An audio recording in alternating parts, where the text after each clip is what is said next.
Okay बच्चों, तो start करते हैं। आज से हम 10th का जो मैथ का फर्स्ट चैप्टर है वो स्टार्ट कर रहे हैं, ठीक है, जिसका नाम क्या है, रियल नंबर्स। क्या है, रियल नंबर्स, ठीक है। अब बच्चों रियल नंबर्स में हमें बहुत सारे नंबर्स के बारे में डिस्कस करना है। वैसे तो हमने बहुत सारे नंबर्स के बारे में प्रीवियसली पढ़ रखा है, जैसे कि हमारे ऑड नंबर्स, इवन नंबर्स, ठीक है, उसके बाद हमारे इरेशनल नंबर्स, रैशनल नंबर, ठीक है। तो उनमें से ही दो नंबर्स के बारे में हमें इस चैप्टर में डिटेल में पढ़ना है, ठीक है। और वो नंबर्स क्या है, वो है रैशनल और इरेशनल। क्या है बच्चों, रैशनल और इरेशनल। तो थोड़ा सा मैं आपको इंट्रो देता हूं, ठीक है, रैशनल और इरेशनल के बारे में, फिर इस चैप्टर को आगे हम क्या करेंगे, स्टार्ट करेंगे। तो ध्यान से समझो, ठीक है। तो हमारे पास क्या होते हैं, दो तरह के, मतलब नंबर्स तो बहुत सारे टाइप के होते हैं, बट हमें पढ़ने कितने हैं, दो तरह के, ठीक है। एक होता है हमारा बच्चों क्या, रैशनल। एक क्या होता है, रैशनल, हाँ, और दूसरा क्या होता है, इररेशनल। तो दूसरा क्या होता है, इररेशनल नंबर। बस समझ में।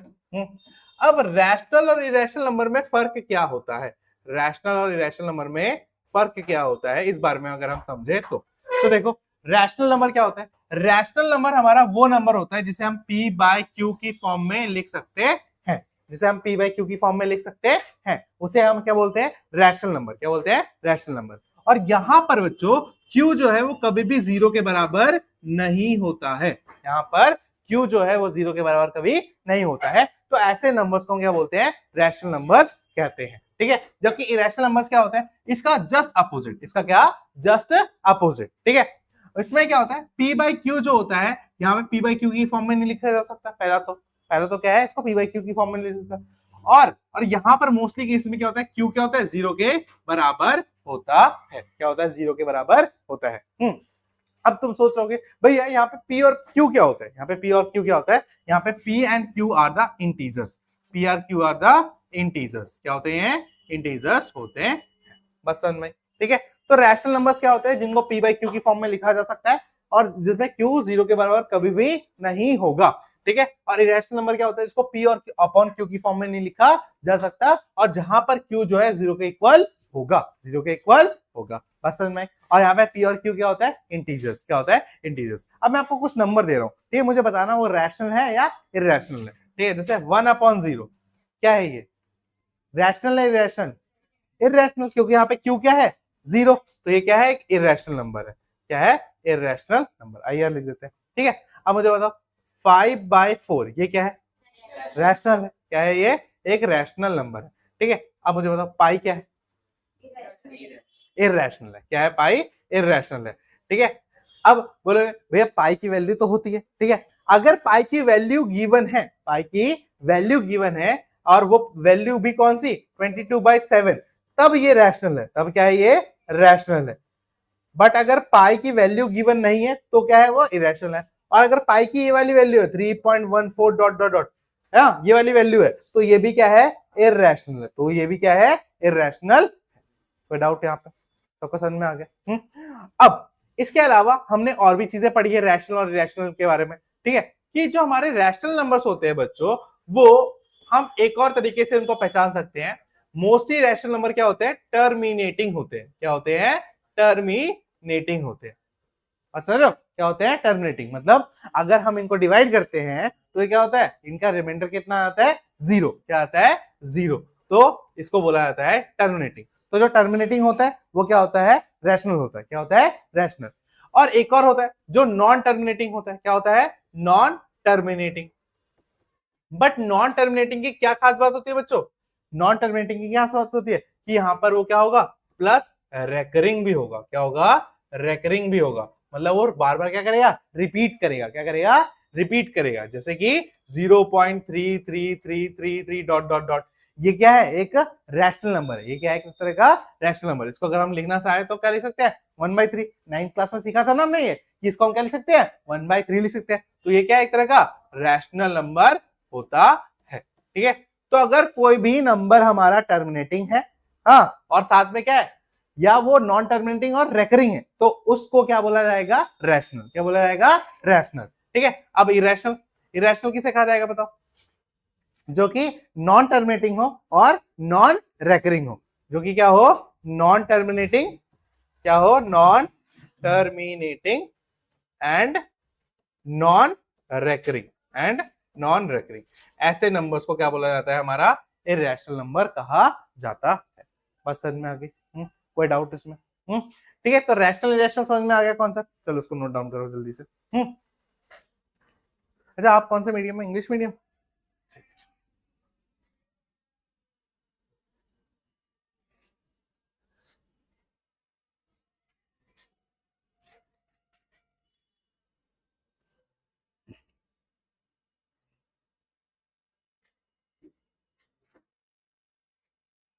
अब मुझे बताना, ये वाला जो नंबर मैं लिख रहा हूँ 0.212121 डॉट डॉट डॉट, ये रैशनल होगा, ये रैशनल होगा? क्या होगा? रैशनल होगा। क्यों? क्योंकि एक तो ये नॉन टर्मिनेटिंग है, चलो ठीक है, बट ये क्या है, साथ में रेकरिंग है ना, बार बार क्या कर रहा है, रिपीट कर रहा है, तो इसीलिए क्या होगा, रैशनल नंबर। क्या हो जाएगा? Rational number. ठीक है। अब ये बताना मुझे,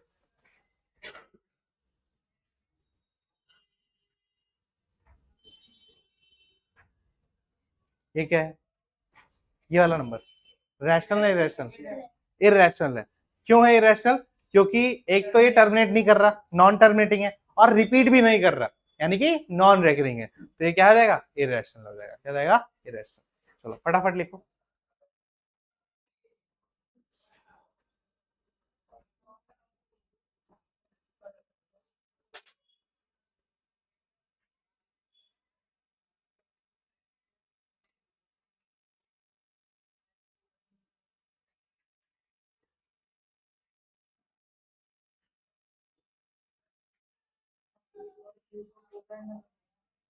कोप्राइम और इंटीजर्स दोनों होते हैं।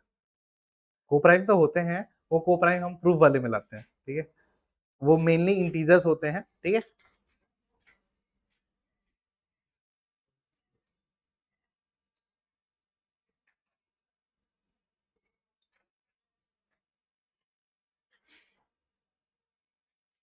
और थोड़ी मोटी कॉपी लेनी थी भाई, इतने में नहीं होगा।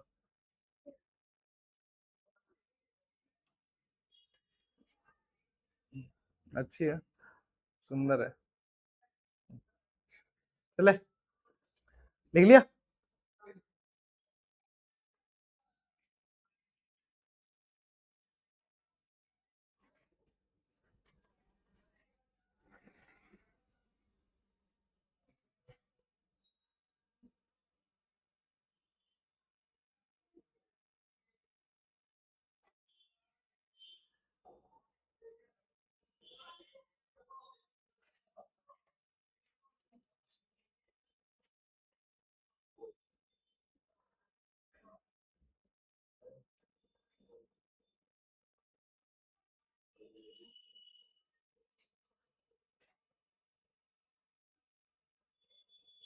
हो गया, लिख लिया? आगे बढ़ो। नेक्स्ट कॉन्सेप्ट भी सिखाना है, करें? नेक्स्ट है बच्चों एलसीएम। एलसीएम की फुल फॉर्म क्या होती है? Lowest common multiple. ठीक है, लोएस्ट कॉमन मल्टीपल। अब कोई मुझे बता पाएगा कि एलसीएम क्या होता है? बचपन से निकालना तो सबने सीखा है, बट एक्चुअल मतलब क्या होता है?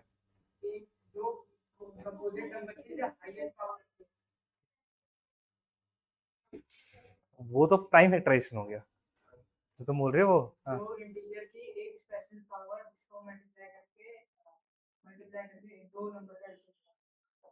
ये क्या बोल गया तुम?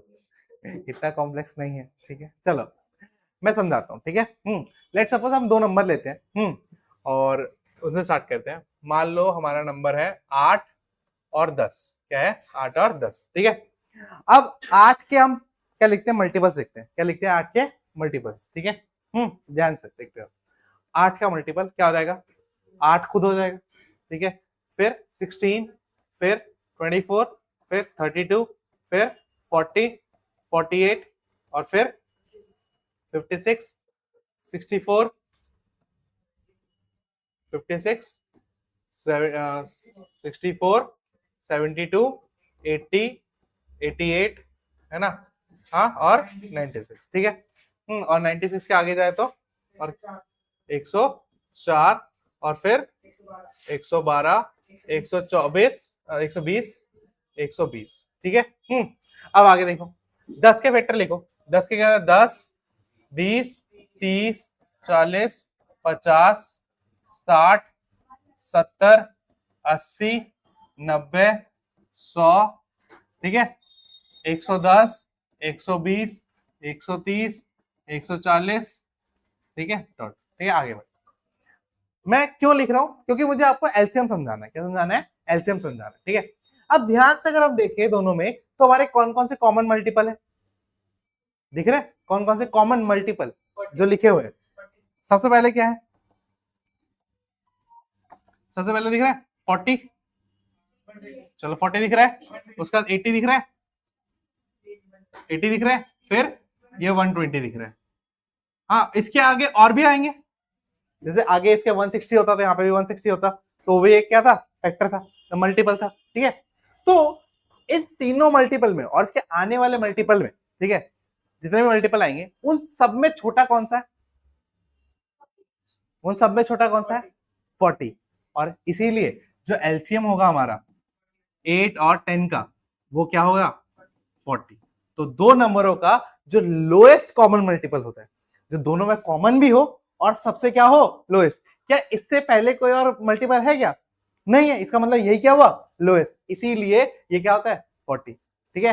कई बार बच्चे ये सोचते हैं कि एलसीएम जब हम निकालते हैं तो दो नंबरों से हमेशा बड़ा नंबर आता है, तो लोएस्ट कैसे हुआ, तो लोएस्ट ऐसे हुआ, समझ में, लोएस्ट कैसे हुआ, ऐसे, ठीक है, कि वो सारे मल्टीपल्स में वो सबसे छोटा है, क्योंकि इसके बहुत सारे मल्टीपल हो सकते हैं, बट उन सभी मल्टीपल्स में ये क्या है, सबसे छोटा है, इसीलिए इसको क्या बताता है, हाँ, लोएस्ट कॉमन मल्टीपल। अब इसको निकालने के दो तरीके हैं, एक मेथड आप जो बचपन से सीखते आ रहे हो, ठीक है, प्राइम फैक्टराइजेशन का, ठीक है, प्राइम फैक्टराइजेशन का, ठीक है, जहां पे हम इस तरीके का, हाँ, एक बनाते थे और फिर सॉल्व करते थे, ठीक है। अब 10th क्लास में एक नया मेथड है, 10th क्लास में क्या है, एक नया मेथड है, ठीक है, क्या मेथड है वो सीखे एक बार, 10th क्लास वाला। तो ध्यान से समझना, ठीक है। सबसे इसमें भी करना प्राइम फैक्टराइजेशन ही है पहले, ठीक है, बट इसमें हम दो को लेके एक साथ करते थे, इसमें सिंगल सिंगल करना है, इसमें क्या करना है, सिंगल सिंगल। जैसे कि मान लो एक 40 है और नेक्स्ट है दूसरा हमारा 120 है, क्या है, 120 है, ठीक है। अब 40 के जो फैक्टर्स होंगे, 40 के जो फैक्टर्स होंगे वो लिखने हैं, ठीक है, मतलब प्राइम फैक्टराइजेशन कर लो इस तरीके से, अगर नहीं आ रहा है और आ रहा है तो डायरेक्टली लिख दो, ठीक है, इस तरीके से कर लिया, ठीक है, ये तो करने पड़ेगा, ठीक है। 40 के 2 इंटू में 2 इंटू में 2, हाँ, इंटू में क्या रहेगा, 8, 4 इंटू 2 है 5, ठीक है, क्या रहेगा 5, ये हो जाएगा। इसका क्या रहेगा, 2 इंटू में 2 इंटू में 2 इंटू में 5 इंटू में, सॉरी, एक और 2 आएगा और फिर 3 आएगा और फिर 5 आएगा, ठीक है, ये आएगा, ठीक है, तो ये 120 बन जाएगा, क्या बन जाएगा, 120 पर्सन में। तो अब इसको अगर मैं पावर में चेंज करूं, क्या करूं, पावर में, ठीक है, पहले दूसरा स्टेप क्या है, पावर में जाएगा, तो ये 2 की पावर क्या रहेगी 3 और 5 की पावर क्या हो जाएगी 1, और यहाँ पे क्या रहेगा 2 की पावर 4 और यहाँ पे क्या रहेगा 3 की पावर 1 और 5 की पावर 1, 5 की पावर 1। तो एलसीएम निकालने का फॉर्मूला क्या होता है, एलसीएम जो होता है वो होता है कॉमन की, जो कॉमन है दोनों में उसकी हाईएस्ट पावर लेनी होती है, क्या लेनी होती है, हाईएस्ट पावर। जैसे कि यहाँ पे 2 की पावर 3 और 2 की पावर 4 ये कॉमन है, क्या है, ये कॉमन है, तो इस कॉमन में से हाईएस्ट पावर क्या है, 2 की पावर 4, तो उसको लेंगे, क्या लेंगे, 2 की पावर 4 को लेंगे, ले लिया, ठीक है। उसके बाद, ठीक है, 2 की पावर 4 ले लिया, हाँ, उसके बाद हमारा नेक्स्ट कॉमन क्या है भाई, 5 की पावर 1, क्या है, 5 की पावर 1, तो यहाँ पे क्या लिख देंगे 5 की पावर 1, क्या लिख देंगे 5 की पावर 1। अब जो भी अनकॉमन बचा उसको भी लेना है, बात समझ में, क्या बोला मैंने, एलसीएम निकालने के लिए जो कॉमन है उसकी हाईएस्ट पावर लेनी है, ठीक है, और जो भी अनकॉमन है, इसमें अनकॉमन कौन बच गया, 3 की पावर 1, क्या बच गया 3 की पावर 1, क्या बन गया 3 की पावर 1, ठीक है।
हाँ भाई, तो हम कहां पे थे? हम ये बोल रहे थे कि जो भी कॉमन है उसकी क्या लेंगे? Highest power. ठीक है, हाँ, जैसे 2 की पावर 3 और 2 की पावर 4 ये कॉमन था तो इसकी हाईएस्ट पावर ले ली। 5 की पावर 1, 5 की पावर 1 ये भी कॉमन था, हाईएस्ट पावर ले ली। ठीक है, और जो अनकॉमन है उसको भी लेना है और सबको क्या कर देना है? मल्टीप्लाई। क्या कर देना है? सबको मल्टीप्लाई। तो ये 2 की पावर 4 क्या हो जाएगा? 8, 8 5 जा क्या? तूने बोला था। मैं पहले एक ही बार लिख रहा था, मैं सही लिख रहा था क्या? ये क्या रहेगा? 2 की पावर 3, नीचे भी 3 आ जाएगा। क्या रहेगा? 3 आ जाएगा। ठीक है, 2 की पावर 3 और क्या रहेगा? 5 की पावर 1 क्या रहेगा? 5 की पावर 1 इंटू में 3 की पावर 1। ठीक है, तो 8 हो गया ये, हाँ, और 5 40 और 3 120 क्या रहेगा? 120। तो इसका एलसीएम कितना रहेगा? 120 आ गया। ठीक है, इसका एलसीएम कितना आ गया? 120। पसंद में कोई डाउट इसमें? एक दो क्वेश्चन और करते हैं फिर समझ में आएगा और अच्छे से। आगे बढ़ू? अच्छा, थोड़ा टाइम लगेगा। हाँ, 3, हाँ, ये, हाँ, जो अनकॉमन है उसको भी लेना है, जो अनकॉमन है उसको भी लेना है। ठीक है, एलसीएम में नोट डाल के लिख लो, एक बार लिख लो कि कॉमन की highest power, common highest power, ठीक है, कॉमन हाईएस्ट पावर इनटू में, ठीक है, अनकॉमन इनटू में अनकॉमन, ये होता है हमारा एलसीएम। क्या होता है? एलसीएम। बस समझ में? तो जितने भी हमारे पास क्या है? कॉमन है, उन सबकी हाईएस्ट पावर लेंगे और जितने भी हमारे पास अनकॉमन है उन सबको ले लेंगे, उन सबको हम ले लेंगे। ठीक है, बस समझ में? कोई डाउट? आगे बढ़ू? आगे बढ़ू? ठीक है, नेक्स्ट क्वेश्चन देखो। नेक्स्ट क्वेश्चन देखो, नेक्स्ट क्वेश्चन है, मान लो 360, 360 और हमारे पास है मान लो 45। क्या मान लो? 45। ठीक है, ये दोनों है। इनका क्या निकालना है? एलसीएम निकालना है। क्या निकालना है? एलसीएम। तो निकालो, एक बार ट्राई करो, करो।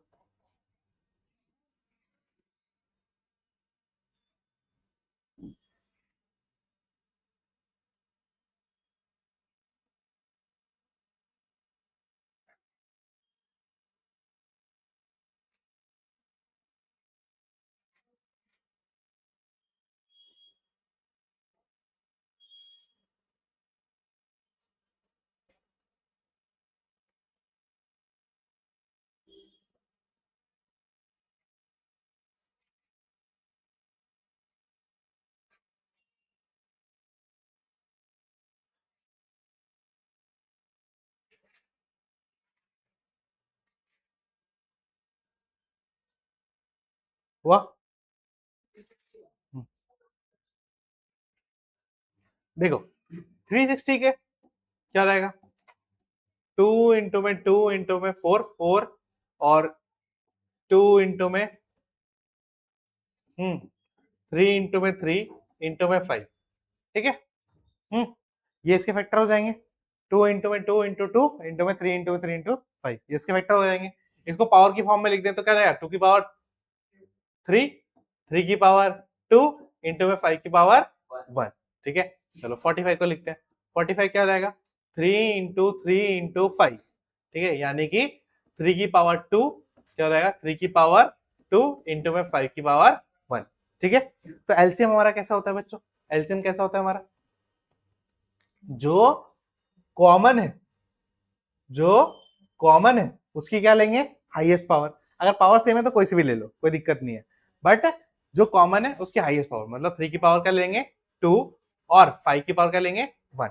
ठीक है, 5 की पावर लेंगे 1 और जो अनकॉमन है उसको भी ले लेना, जो अनकॉमन है उसको भी ले लेना है, जो कि क्या रहेगा? 2 की पावर 3 और सबको अगर मल्टीप्लाई करें तो हमें क्या मिल जाएगा? 360। क्या मिल जाएगा? 360। ठीक है, तो एलसीएम आ गया। डन? क्लियर है? हाँ, अब देखो नेक्स्ट नेक्स्ट क्वेश्चन देखो। मान लो हमारे पास ए, हमें एक नंबर दे रखा है, वो क्या दे रखा है?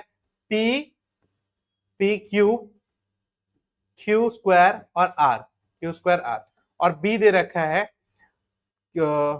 पी Q की पावर 3 और आर स्क्वायर, आर स्क्वायर। ठीक है, तो बोला है कि एलसीएम निकालो ए और बी का, एलसीएम निकालो ए और बी का, क्या होगा बताओ। अब बताओ क्या इसे आप पुराने तरीके से कर सकते हो? नहीं ना, ये तो 10th वाला क्वेश्चन है, इसीलिए तरीका सिखाया। ठीक है, तो बस सिंपल है, आपको एलसीएम जो देखना है इसका, LCM of A comma B, तो क्या देखना है, सीधा देखो पी और पी कॉमन है, तो हाईएस्ट पावर क्या रहेगी, पी का क्यूब। ठीक है, सिंपल, इनटू में दोनों क्यू क्यू कॉमन है तो क्या आ जाएगा, क्यू का क्यूब। ठीक है, आर आर दोनों में कॉमन है तो क्या हो जाएगा, आर का स्क्वायर, आर का स्क्वायर। ये क्या हो जाएगा हमारा एलसीएम, क्या हो जाएगा हमारा एलसीएम। कोई डाउट समझ में आया? पक्का एलसीएम क्लियर है? ठीक है, चलो अब नेक्स्ट मूव करते हैं एचसीएफ की तरफ, किसी तरह एचसीएफ। ठीक है, पहले फिर एचसीएफ समझते हैं।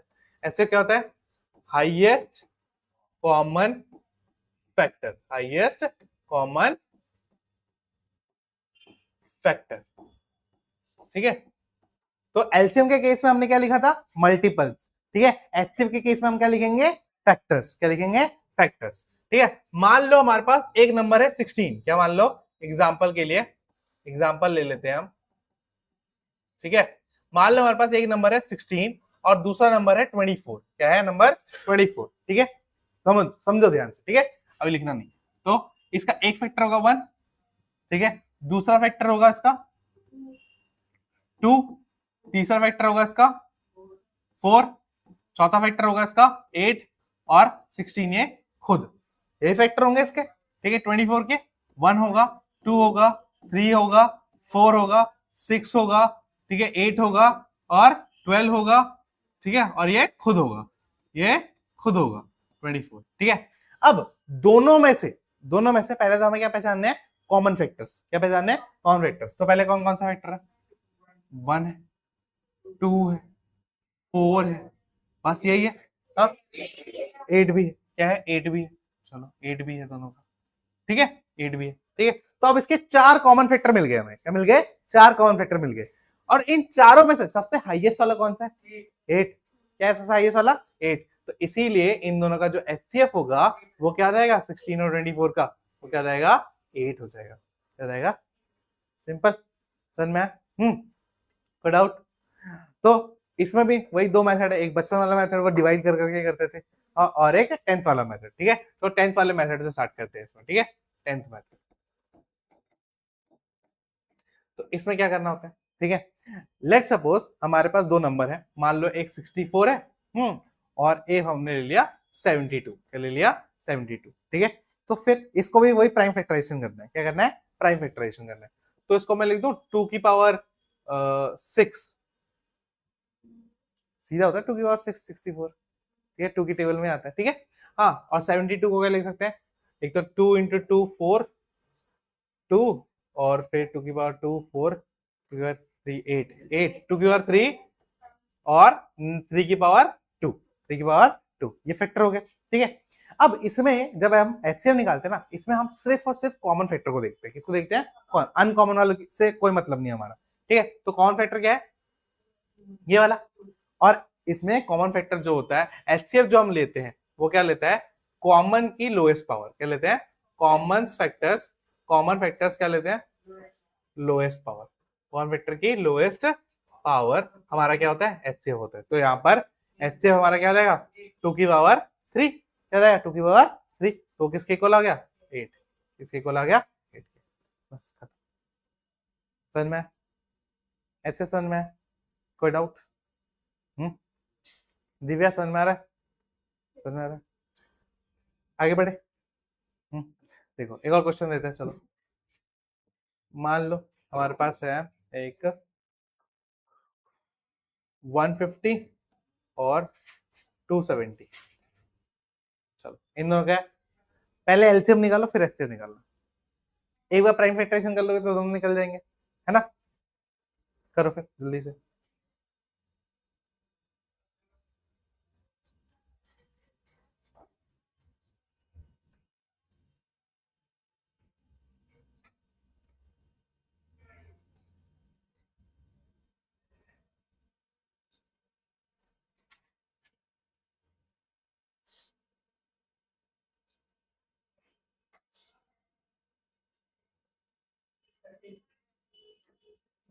30।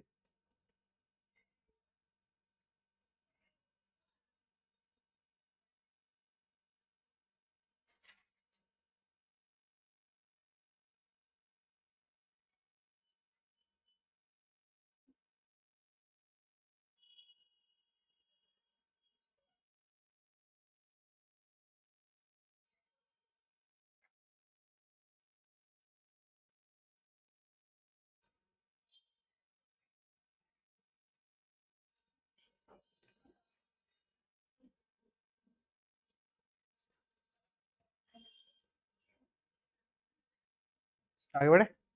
वो देखो 150 को क्या लिख सकते हैं, 2 की पावर 2, ठीक है, और 3 की पावर 3, 2 की पावर 2 है या 2 1 है, और 3 की पावर 3 है, और 5, और क्या है 5, ठीक है, बस 5 की पावर 2 है, 5 की पावर 2 है, ठीक। 3 की पावर 1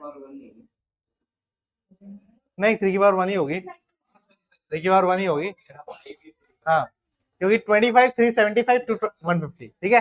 चलो, और 270 को करे तो बताओ, 270 को करे तो 2 की पावर पहले बताओ, 2 की पावर 1, ठीक है, फिर 3 की पावर क्यूब और 5 की पावर 1, ठीक है, 5 की पावर 1। सबसे पहले हम बात करते हैं एलसीएम की, इसकी बात करते हैं एलसीएम की। तो एलसीएम क्या कहता है, कॉमन की हाईएस्ट पावर। तो कॉमन क्या है, 2 की पावर ये कॉमन है, तो 2 की पावर 1, 3 की पावर 3 और 5 की पावर 2, ठीक है, कॉमन वाले की हाईएस्ट पावर है ना, ये हो जाएगा। तो उसको मल्टीप्लाई करो, कितना हो जाएगा 25 2 50 50 और 9 कितना आएगा 450, कितना आ जाएगा। हाँ हाँ, कॉमन वाले की हाईएस्ट पावर लेते हैं। ये क्या है, एचसीएफ है, मैं क्या निकाल रहा हूँ, हाँ, एलसीएम एचसीएफ दोनों निकालना था, मैंने बोला था, क्वेश्चन तो सुन लो पहले, ठीक है, बस सुनना ही। तो कितना हो जाएगा 5 25 25 टू 50 50 और 9 50 और सॉरी 50 और 27 कितना हो जाएगा 50 और 27 50 और 27 हो जाएगा हमारा 50 इंटू 27 750 कितना हो जाएगा पक्का, ठीक है 750, ठीक है। तो 750 क्या हो जाएगा इन दोनों का कॉमन, ठीक है, कोई डाउट। तो ये एलसीएम हो गया, क्या हो गया एलसीएम। अब एचसीएफ की बात करें तो एचसीएफ क्या हो जाएगा इन दोनों का, कॉमन की लोएस्ट पावर, तो यहाँ पे कॉमन की लोएस्ट पावर क्या है 2 की पावर 1, कॉमन की लोएस्ट पावर क्या है 3 की पावर 1, और कॉमन की लोएस्ट पावर क्या है 5 की पावर 1, तो 15 टू द 30 कितना आ जाएगा 30। तो ये तुम्हारा एचसीएफ आ गया। कितना आ रहा है 35 का 5, एक मिनट, हाँ 3 बचा 15 10, हाँ 1350 आ रहा है, मल्टीप्लाई ढंग से करो, 1350 आएगा, ठीक है डन। कोई डाउट, समझ में आ गया। आगे बढ़े, क्लियर है, बुक वाले क्वेश्चन में चले। अब तक एक चीज और नोटिस करी तुमने कि जितने में भी जीरो आ रहा है पीछे, मतलब जितने में भी जीरो आ रहा है पीछे, इसमें हो इसमें हो, ठीक है, या पिछले वाले क्वेश्चन में हो, ठीक है, इन सब में एक चीज कॉमन दिखी, क्या कॉमन दिखी 2, और एक और चीज कॉमन है 5, ठीक है। तो भाई एक बात समझो, तो जो भी number which and with 5, number which and with 0, ठीक है, ऐसे नंबर जो जीरो के साथ क्या होते हैं एंड विद 0, ठीक है, उनके फैक्टर में ऑलवेज क्या होगा 2 एंड 5 दोनों ही होने चाहिए, 2 एंड 5 दोनों ही होने चाहिए, बस समझ में, ठीक है। कोई भी ऐसा नंबर जो जीरो के साथ एंड हो रहा हो उसके अंदर 2 और 5 होना क्या है कंपलसरी है, ठीक है, बस समझ में, क्लियर है, क्लियर है ये चीज, देख। और ये चीज क्यों बताई मैंने, क्योंकि ये चीज अभी काम आने वाली है क्वेश्चन में, क्या आने वाली है काम आने वाली है, ठीक है। अब क्वेश्चन दिखा देता हूं फिर आते हैं, ठीक है। चलो ये तो सिंपल दे रखा है, देखो एग्जाम्पल नंबर 1 देखो, एग्जाम्पल नंबर 1 देखो क्या बोल रहा है, कंसिडर दैट 4 की पावर n, कंसिडर दैट 4 की power n where n is the natural number, n क्या है natural number, check whether there is any value of n for which 4 की पावर n 4 की power n and with 0 digit 0, ठीक है। कहने का मतलब क्या है इनके, कहने का मतलब ये है बच्चों कि क्वेश्चन ये बोल रखा है कि 4 की पावर n, ठीक है, 4 की पावर n एक नंबर दे रखा है, क्या देखा है, ठीक है। अब बोल रहा है n की कोई सी भी एक वैल्यू 1 2 3 4 डॉट डॉट कुछ भी एक वैल्यू ले लो, कोई भी एक वैल्यू ले लो, क्या उस वैल्यू पर ये जो होगा, ये जो नंबर है, ये इसके यूनिट प्लेस पे जीरो आएगा, इसके यूनिट प्लेस पे जीरो आएगा, ये बताना है, ये बताना है या जस्टिफाई करना है। तो क्या इसके अंदर हो सकता है कोई सी भी पावर? नहीं, ठीक है, answer is no, answer is no. But सिर्फ नो से क्या मार्क्स मिल जाएंगे? नहीं वो भी इसका आंसर भी नो है, ठीक है। तो क्यों नहीं मिलेगा? ठीक है, देखो 4 की पावर n अगर हम देखें तो 4 के फैक्टर क्या होते हैं? 2 और 2, ठीक है, 2 और 2 की पावर n हो जाएगा, ऐसे लिख सकते हैं। तो यहाँ पे 4 के फैक्टर क्या है? 2 और 2, 4 के फैक्टर क्या है? 2 इंटू 2, ये। और इसके अंदर क्या नहीं आ रहा? 5 नहीं आ रहा, 5 नहीं आ रहा। और अभी हमने क्या पढ़ा कि कोई भी नंबर जो 0 के साथ एंड होना चाहता है उसके अंदर 2 और 5 दोनों क्या है? कंपलसरी होते हैं। इसके अंदर 2 और 5 दोनों क्या होते हैं? कंपलसरी होते हैं। क्या इसमें है? नहीं है। तो लिखेंगे since factor of 4 does not contain both 2 and 5 as a factor, therefore 4 की power n never end with digit 0, ठीक है, विद डिजिट 0, ये कभी खत्म नहीं होगा 0 के साथ, ठीक है। और इसी के बेसिस पे एक और क्वेश्चन है, ठीक है, वो क्वेश्चन आप मुझे करके दिखाओगे अभी। हाँ, क्वेश्चन ये है कि क्या 6 की पावर n कभी 0 के साथ खत्म होगा? क्या यहाँ पर n की वैल्यू कोई भी हम अगर मैं ले लूं तो क्या 6 की पावर जो है ये किसी भी 0 पे खत्म होगा कभी? ठीक है, तो वही जस्टिफिकेशन लिख देना इसका। ये एक्सरसाइज का क्वेश्चन है, ये क्या है? एक्सरसाइज का क्वेश्चन है, समझ रहे हो? सेम ही क्वेश्चन है दोनों, ठीक है, सेम ही क्वेश्चन है। आगे समझ में? कोई डाउट? मतलब अगर किसी भी नंबर में हमें लास्ट में 0 चाहिए तो उसके अंदर हमें क्या चाहिए? 2 फैक्टर चाहिए। क्या चाहिए? 2 फैक्टर चाहिए, ठीक है, 2 और 5। क्या हुआ? ठीक है, अगर मैं वहां पे लिख दूं तो फंडामेंटल थ्योरम है अरिथमेटिक, वो भी तो चाहिए होगा। हाँ हाँ, रीजन यही है, 2 और 5 होना चाहिए, ठीक है, फंडामेंटल थ्योरम से ही तो मिला है, ठीक है, बुक में भी तो ये लिखा होगा।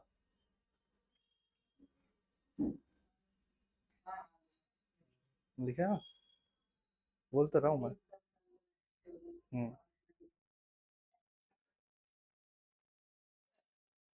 चलो वाला क्वेश्चन करो, 6 वाला, 6 की पावर n वाला, जल्दी।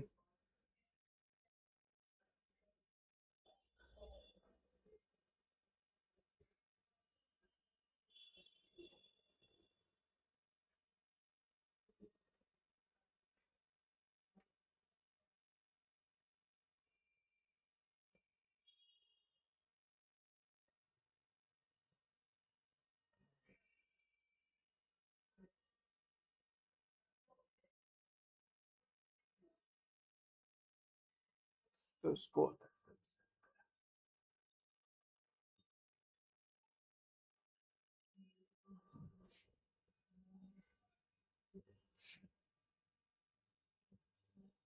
तो यहाँ पे क्या बोलेंगे इसके सॉल्यूशन में? कि according to fundamental theorem of fundamental theorem of arithmetic, हाँ, जो 6 की फैक्टर है, 6 के फैक्टर होंगे वो क्या देंगे? 2 इंटू 3 की पावर n, 2 इंटू 3 इंटू 4, ठीक है। तो क्या लिखेंगे? सिंस फैक्टर ऑफ 6 क्या नहीं कर रहा? डज नॉट कंटेन, क्या नहीं कर रहा? डज नॉट कंटेन, ठीक है, both 2 and 5, both 2 and 5 as a factor,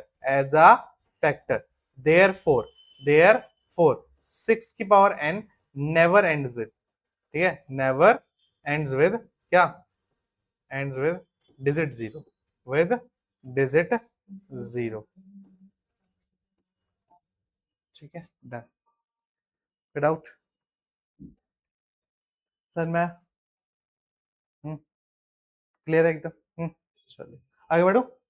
देखिए लिख लो लिख लो।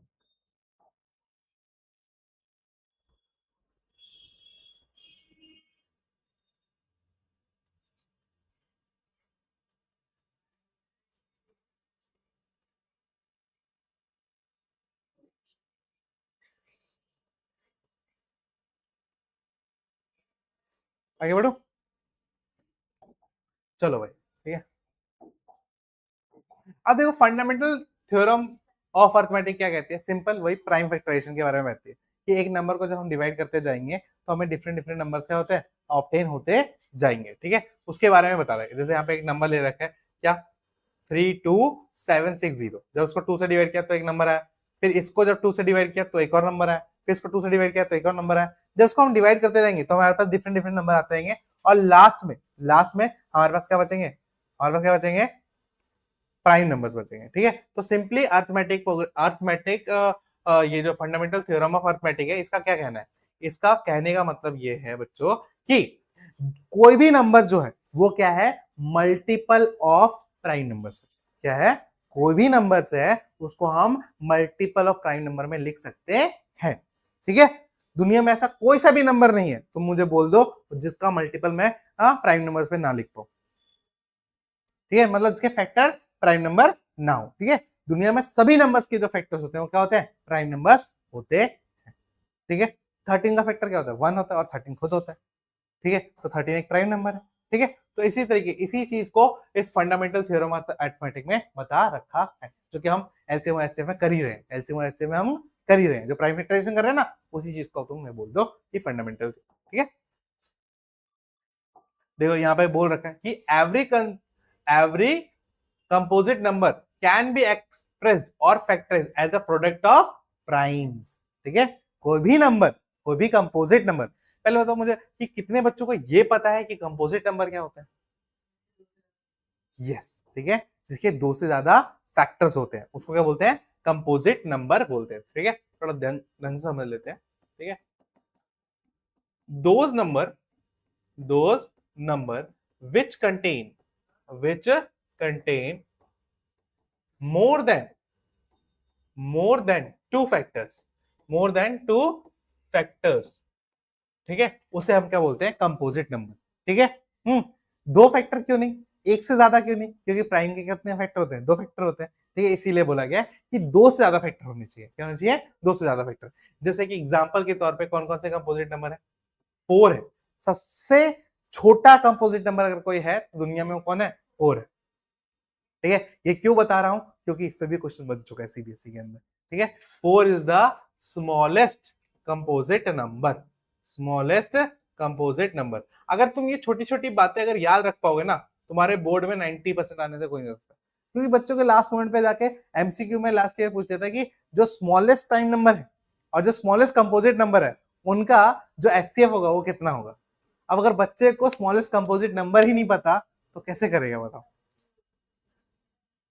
ठीक है, बस समझ रहे हो, तो ये छोटी छोटी बातें याद रखनी है। तो 4 is the smallest composite number. 4 के बाद नेक्स्ट क्या आता है, 6। ठीक है, फिर 8, फिर 9। ठीक है, कई बार 9 को बच्चे कंफ्यूज कर लेते हैं, ऑड नंबर है तो नहीं, ये भी एक कंपोजिट नंबर है, ये भी क्या है, क्या composite number. Dot dot dot, clear है यहाँ तक। तो कंपोजिट नंबर क्या होते हैं, जिसके दो से ज्यादा फैक्टर्स होते हैं। हाँ, जिसके दो से ज्यादा फैक्टर होते हैं। और जब हम कंपोजिट नंबर के फैक्टर, कंपोजिट नंबर्स जो होते हैं उसको जब हम क्या करते हैं, शो करते हैं, क्या करते हैं, शो करते हैं, हाँ, एज अ प्रोडक्ट ऑफ क्या, as a product of primes, as a product of primes. ठीक है, ठीक है, तो इसी को क्या बोला जाता है, इसी को क्या बोला जाता है, फंडामेंटल थ्योरम ऑफ अर्थमेटिक। इसी को क्या बोला जाता है, फंडामेंटल थ्योरम ऑफ अर्थमेटिक। तो आपसे अगर कोई पूछे तो बता दोगे फंडामेंटल थ्योरम ऑफ अर्थमेटिक्स क्या है, फंडामेंटल थ्योरम ऑफ अर्थमेटिक।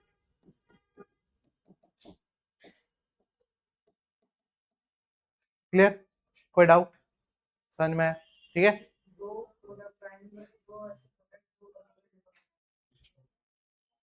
ठीक है, बात समझ में? कोई डाउट इसमें किसी को? कोई डाउट नहीं? ठीक, आगे बढ़े।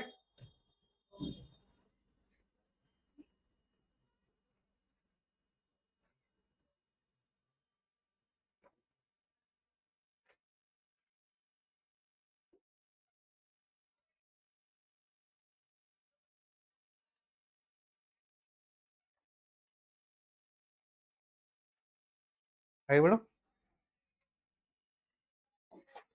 ठीक, तो ये हो गया।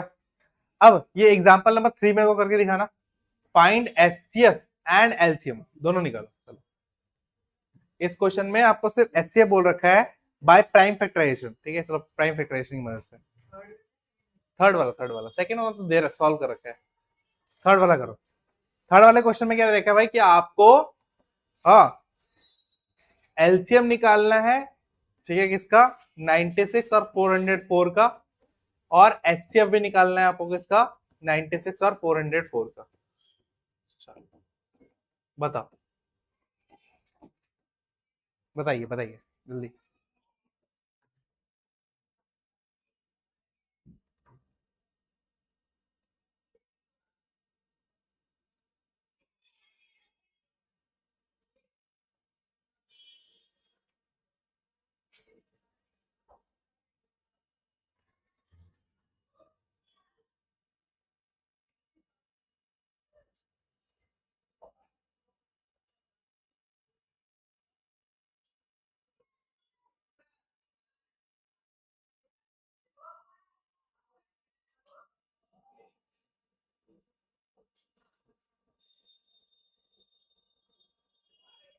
पहले तो क्या करोगे? प्राइम फैक्टराइजेशन करोगे, है ना? तो पहले 96 के प्राइम फैक्टराइजेशन बताओ।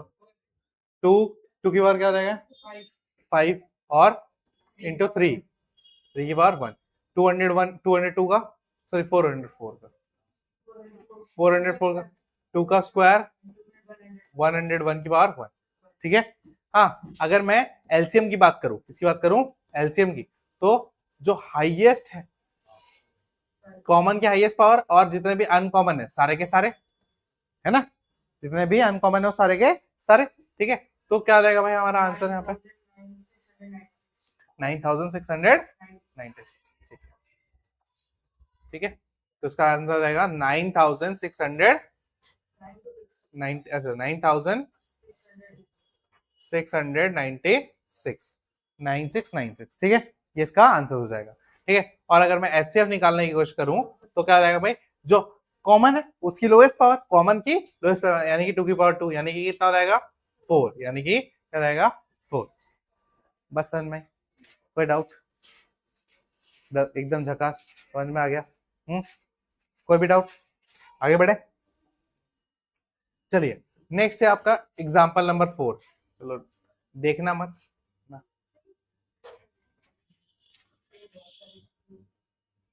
ये छुपा देता हूँ मैं तुम्हारे लिए। चलो करो। 672 और 120। क्वेश्चन क्या है आपका नेक्स्ट? कि आपको एलसीएम और एचसीएफ निकालना है। एलसीएम और एचसीएफ निकालना है किस किस का? आपको निकालना है। नंबर्स आर 672, क्या है? 6 है, 72 है और 120 है। इन नंबर्स का क्या निकालना है? एलसीएम और एचसीएफ। फटाफट निकाल के दिखाओ।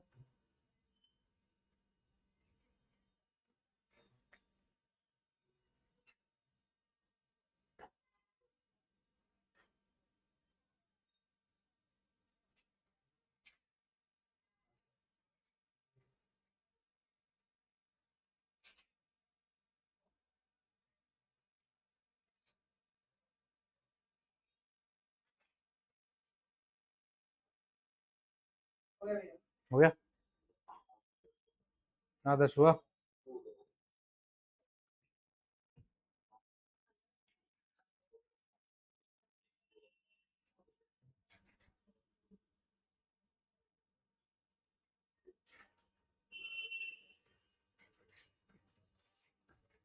जो भी कॉमन है उसकी हाईएस्ट पावर। ठीक है, चाहे वो 2 में कॉमन हो या चाहे 3 में कॉमन हो, इससे कोई फर्क नहीं पड़ता। HCF वाले में फर्क पड़ता है, LCM वाले फर्क नहीं पड़ता। ठीक है, बस समझ में।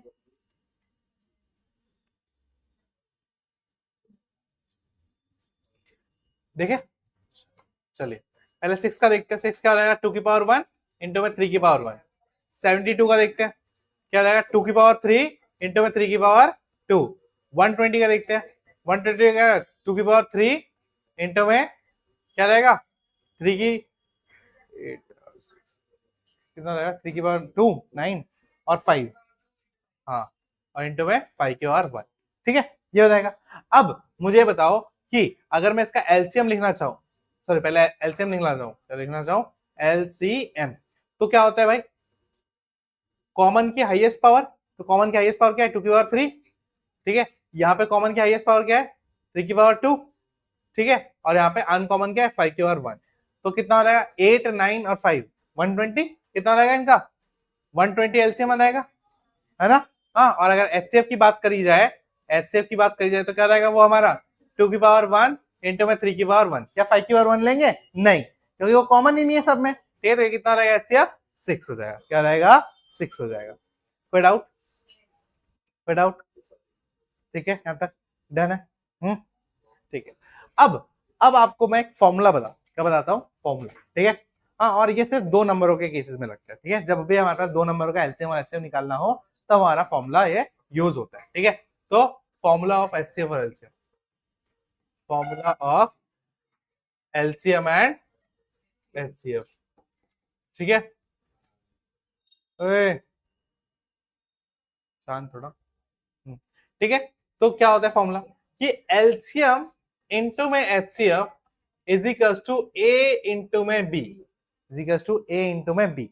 ए और बी क्या है, नंबर्स है जिनका एलसीएम और एचसीएफ हमें निकालना है। क्या है, एलसीएम और एचसीएफ हमें निकालना है। ठीक है, यहां से अगर आपको एलसीएम चाहिए तो क्या करेंगे, ए इंटू बी को क्या कर देंगे, डिवाइड कर देंगे एचसीएफ से, एचसीएफ से। और अगर आपको एचसीएफ चाहिए तो आपको क्या करना है, ए इंटू बी को डिवाइड कर देना है एलसीएम से, एलसीएम से।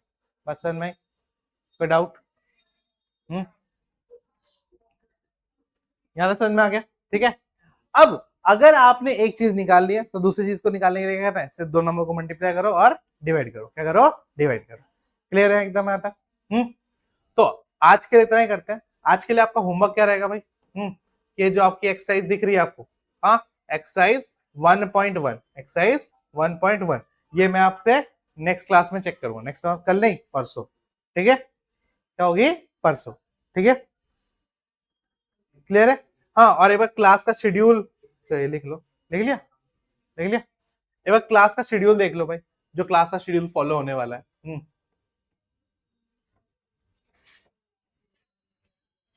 देखो, जैसे अभी वीक 1 चल रहा है, ठीक है, क्या चल रहा है, वीक 1। ठीक है, तो वीक 1 में मंडे तो जा चुका है हमारा, ट्यूसडे भी जा चुका है, वेडनेसडे है आज। तो मंडे, वेडनेसडे और फ्राइडे ये हमारा क्या हो रहा है, मैथ्स हो रहा है। क्या हो रहा है, मैथ्स। तो जो बाकी 3 दिन बचे, टीटीएस क्या होना चाहिए, साइंस। क्या होगा, साइंस। ठीक है, नेक्स्ट वीक क्या हो जाएगा, चेंज। नेक्स्ट वीक क्या हो जाएगा, चेंज। तब एमडब्ल्यूएफ क्या स्टार्ट हो जाएगा हमारा, साइंस। क्या स्टार्ट हो जाएगा, साइंस। ठीक है, और टीटीएस क्या स्टार्ट हो जाएगा हमारा, मैथ्स। ठीक है, हाँ, फिर वीक 3, फिर वीक थ्री में क्या हो जाएगा, फिर से एमडब्ल्यूएफ क्या हो जाएगा, मैथ्स। ठीक है, क्या हो जाएगा, मैथ्स, और टीटीएस क्या हो जाएगा, साइंस। क्या हो जाएगा, साइंस। ठीक है, तो इस बात को थोड़ा याद रखना। हाँ, और ऐसा क्यों कर रहा हूं मैं, सेम क्यों नहीं रखा, क्योंकि हमारा जो मंडे है वो हमारा क्या है, फिक्स्ड होता है। क्या होता है, फिक्स होता है। किसके लिए, वीकली टेस्ट के लिए। इसके लिए, वीकली टेस्ट के लिए। तो वीकली टेस्ट अगर होगा तो भाई एक सब्जेक्ट को कम दिन मिलेगा, तो उसको कंपनसेट करने के लिए आगे पीछे कर दिया। ठीक है भाई, हाँ, तो इतना ही करते हैं आज के लिए। ठीक है, ये क्लास शेड्यूल है जो फॉलो होगा अब से। ठीक है, तो मिलते हैं नेक्स्ट क्लास में। और कल क्या लेके आना है, साइंस लेके आना है। क्या लेके आना है, साइंस।